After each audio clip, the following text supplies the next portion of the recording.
Hello and welcome to the show. I'm Brooke Cordy, sitting in for Carson Scott this week on Law TV.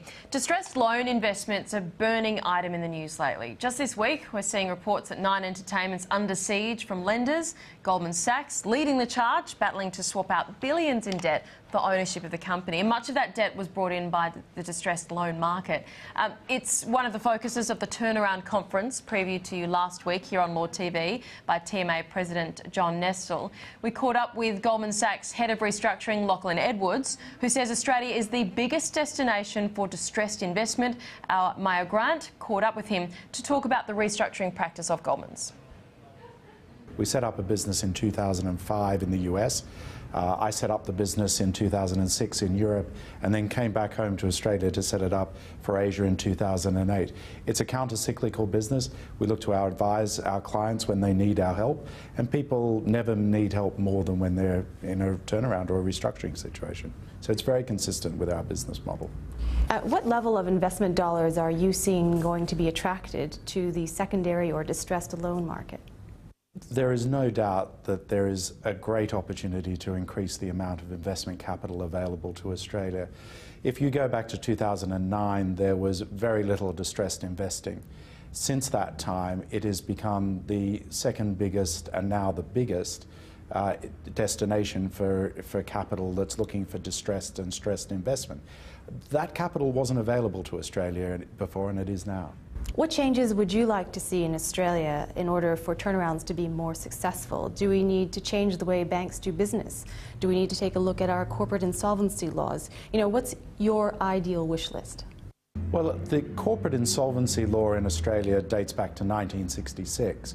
If you look at the rest of the world, many countries have adopted legislation to improve and make their law more relevant to the current world. So the Enterprise Act in the UK was passed in 2002.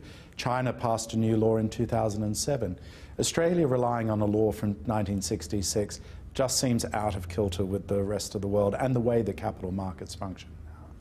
We've been hearing a lot lately about the iron ore price falling suddenly below $90, and for smaller miners that lack the scale of a BHP or a Rio, they're going to have a tough road ahead.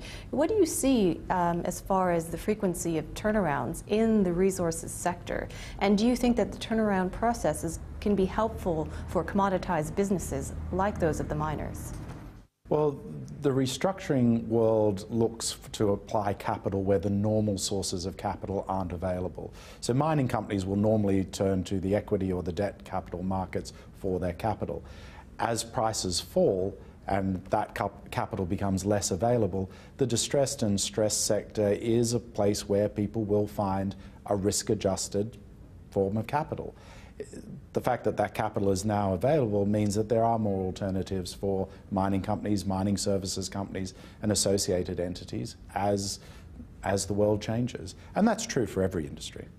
Do you have any advice for business managers in navigating these times of liquidity drying up?